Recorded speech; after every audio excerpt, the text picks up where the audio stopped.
COVID-19 atau COVID-19. Kenapa bukan corona? Coronavirus disease. Jadi penyakit virus corona. Dan 19 itu ditemukannya di akhir tahun 2019. Jika kita menggunakan hand sanitizer sekali begitu, dia akan bertahan berapa lama untuk melindungi tubuh? Minimal 4 menit. Dari 4 menit itu bisa kapan kita harus menggunakan hand sanitizer lagi atau cuci tangan lagi? Iya, setiap kita merasa kita menyentuh barang yang ya mungkin tidak steril ya gitu. Benar nggak sih, atau mungkin ini hanya mitos? Kemarin ada yang bilang kalau mau ngetes sendiri itu tutup hidung, tahan napas sampai 10 detik. Kalau kemudian dalam 10 detik itu kemudian kita batuk, maka terindikasi.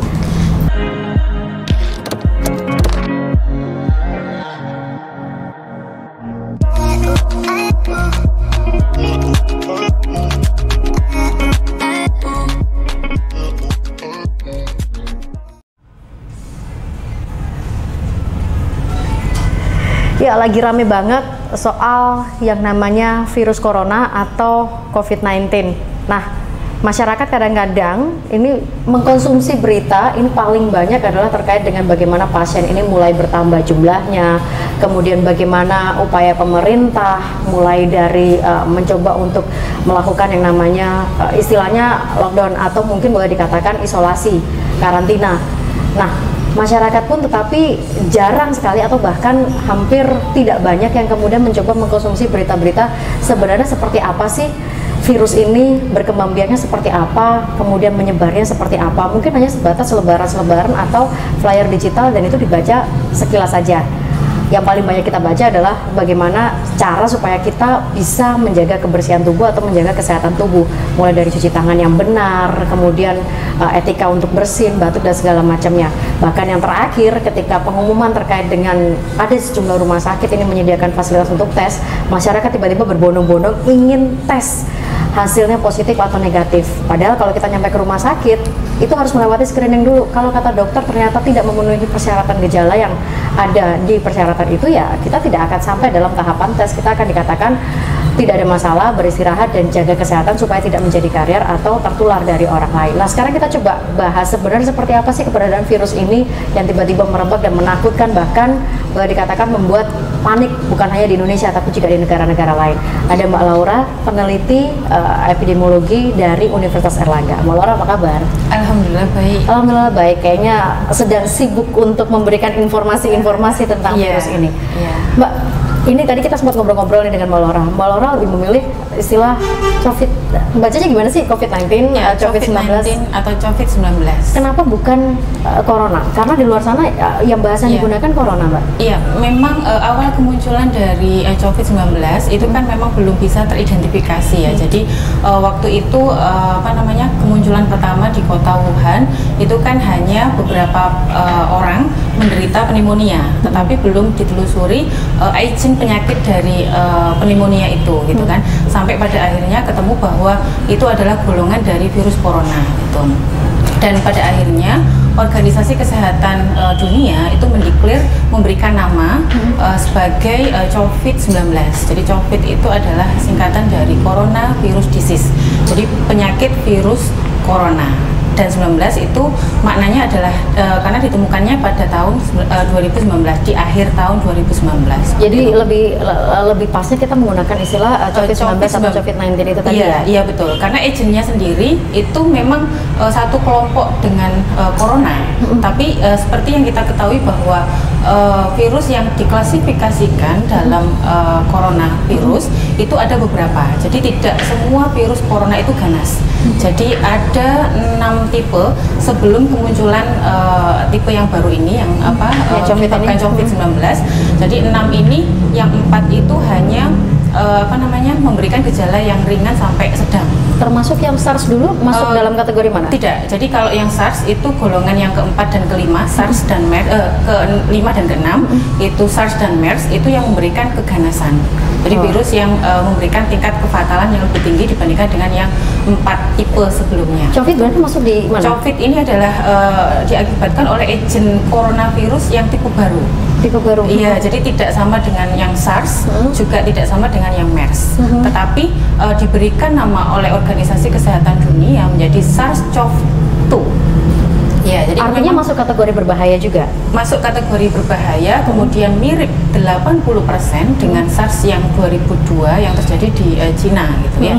Tetapi 20% perbedaan ini itu memberikan suatu karakter yang sangat signifikan untuk virus. Jadi tidak disamakan dengan yang sudah ditemukan di 2002. Oke, berarti untuk COVID-19 ini sebenarnya penyebarannya gimana? Karena sekarang ini kan semua serba ketakutan nih, bahkan untuk menyentuh apapun, ini juga sudah mulai berpikir jangan sentuh, jangan keluar. Ini sebenarnya gimana sih penyebaran? Sebetulnya tidak perlu ditakuti ya. Jadi coronavirus itu atau yang ini untuk penyakit COVID-19 itu penyebarannya tidak melalui udara. Tidak melalui udara. Ya, tidak melalui udara, tidak seperti influenza gitu ya. Jadi penyebarannya hanya melalui droplet. Jadi droplet dari orang yang ada gejala batuk, kemudian bersin, kemudian ada kontak dekat dengan orang yang ada gejala tersebut. Kontak dekat ini bersentuhan atau hanya berdiri jarak dekat saja? Ya, jarak dekat. Jarak Jadi, dekat. Ya, kurang lebih kurang dari 1 meter. Kurang dari 1 meter. Iya, tapi kalau dia berjarak lebih dari 1 meter mungkin agak aman gitu ya. Tapi kalau dia kontak dekat, misalkan kita cipika-cipiki, kemudian kita bersalaman dengan orang tersebut atau berbicara dengan jarak yang dekat seperti ini, itu bisa menularkan COVID-19 ini. Barang, sentuhan barang ini gimana? Iya, jadi selain kontak dekat juga droplet ini kan akan keluar ya, akan keluar dari orang yang terkena COVID-19. Kemudian ketika tidak sengaja menyentuh benda-benda yang di sekitar dia, itu ada potensi untuk bisa menularkan pada orang-orang yang di sekitaran benda-benda yang sudah terkontaminasi itu. Hand sanitizer berarti cukup membantu tidak? Dan katakanlah sekarang setelah kita menggunakan hand sanitizer, kita keluar ke tempat lain, kita menyentuh lagi, apakah itu cukup terlindungi atau gimana ya, Mbak? Iya, memang COVID-19 ini kan disebabkan oleh virus SARS-CoV-2 tadi. Itu merupakan virus yang bisa dihancurkan oleh seperti larutan alkohol, kemudian disinfektan, kemudian juga pelarut lemak dan deterjen. Jadi ketika kita melakukan upaya preventif dengan membasuh tangan dengan hand sanitizer yang di dalam hand sanitizer itu terdapat alkohol, maka bisa menghancurkan si virus. Kemudian tidak akan bisa masuk ke dalam tubuh dan menginfeksi tubuh. Berapa lama kemampuannya? Artinya ketika kita menggunakan hand sanitizer sekali begitu, dia akan bertahan berapa lama untuk melindungi tubuh? Ya, jadi ada perbedaan ya. Untuk melakukan sterilisasi dari tangan gitu kan ada 2 cara. Jadi ketika ada air, kita lebih baik melakukannya dengan cuci tangan. Jadi cuci tangan, kemudian dengan menggunakan sabun. Kalau cuci tangan dengan air saja itu tidak bermakna, tapi harus menggunakan sabun, kemudian dengan air yang mengalir, dilakukan minimal 20 detik seperti itu, kemudian tangan kita langsung steril. Berbeda dengan kita mensterilkan dengan hand sanitizer, jadi perlu waktu. Jadi selama ini kan hanya diusap-usap, kemudian langsung ya. Betul. Itu sebetulnya agak sedikit agak sedikit salah ya. Masih jadi, berbahaya berarti? Iya, masih berbahaya karena memang hand sanitizer ini butuh waktu untuk menunggu bahwa si virus-virus yang ada terkontaminasi di tangan kita itu bisa hancur minimal 4 menit. Jadi kita biarkan dulu tangan kita setelah oles dengan hand sanitizer selama 4 menit, baru kita boleh melakukan aktivitas seperti makan dengan tangan, kemudian menyentuh permukaan muka ya. Karena memang ini kan sangat rawan. Dari 4 menit itu bisa kapan kita harus menggunakan hand sanitizer lagi atau cuci tangan lagi? Iya, setiap kita merasa kita menyentuh barang yang ya mungkin tidak steril ya. Jadi kalau kita berada di luar ya mungkin kita harus sesering mungkin melakukan upaya sterilisasi tangan gitu ya. Jadi kalau tidak menemukan air ya kita harus bisa melakukan sterilisasi dengan hand sanitizer. Nah, sekarang ini kan masyarakat sedang panik-paniknya ketika mungkin ada suara atau mungkin informasi dari pemerintah ada tes di sejumlah rumah sakit. Masyarakat tuh berbondong-bondong pengen tes. Sementara di rumah sakit ada screeningnya. Kita nggak bisa serta-merta langsung tes kan. Kalau dianggap tidak memenuhi persyaratan gejala, maka kita tidak sampai tes. Gejalanya tuh apa? Benar nggak? Demam itu adalah persyaratan mutlak? Tidak ya, tidak. Demam itu bukan persyaratan mutlak, tetapi memang ada beberapa gejala. Jadi gejala yang menunjukkan seperti orang yang sedang kena flu. Jadi ada batuk, kemudian bersin, tapi ini tidak harus semua ada ya. Jadi ketika ada batuk dan atau bersin, kemudian juga ada dan atau demam, itu bisa diklasifikasikan kemungkinan dia memang terinfeksi dengan penyakit COVID-19. Tetapi kata kunci dari faktor dia mungkin ada resiko untuk terkena dari COVID-19 itu adalah ketika dia ada kontak perjalanan atau kontak paparan dengan orang yang datang dari Cina atau dari negara-negara yang sudah terjangkit saat ini, gitu ya. Tapi kan kita nggak tahu nih sekelilingnya. Ya seperti itu. Memang kadang-kadang kita bingung nih. Ya, saya betul. Misalnya datang ke rumah sakit, terus kemudian mungkin dianggap oh ini batuk pilek biasa gitu, oh apalagi juga nggak demam, udah nggak tes. Tapi mungkin kita juga punya kata kunci, kita habis perjalanan. Nah ini kita tahunya dari mana ya? Selain dari tadi yang beberapa faktor yang ada yang memiliki resiko untuk terinfeksi dengan COVID-19, itu juga ada satu lagi. Jadi ketika kita mengalami seperti sesak nafas, jadi sesak nafas kan kalau flu itu kan tidak ada sesak nafas, tetapi ketika kita merasakan seperti ada sesak nafas, kemudian kita kayak ada gangguan pernafasan, nah itu bisa juga sebagai indikator bahwa mungkin kita kena COVID-19, seperti itu. Benar nggak sih? Atau mungkin ini hanya mitos? Kemarin ada yang bilang kalau mau ngetes tes sendiri itu tutup hidung, tahan napas sampai 10 detik, kalau kemudian dalam 10 detik itu kemudian kita batuk, maka terindikasi. Iya, saya juga membaca ya beritanya, tetapi saya tidak 100% percaya dengan pemberitaan itu, karena memang tidak pemeriksaan suatu agent penyakit itu tidak semudah seperti yang tadi kita bicarakan tadi ya. Hanya sekedar tahan napas 10 detik batuk. Iya, betul.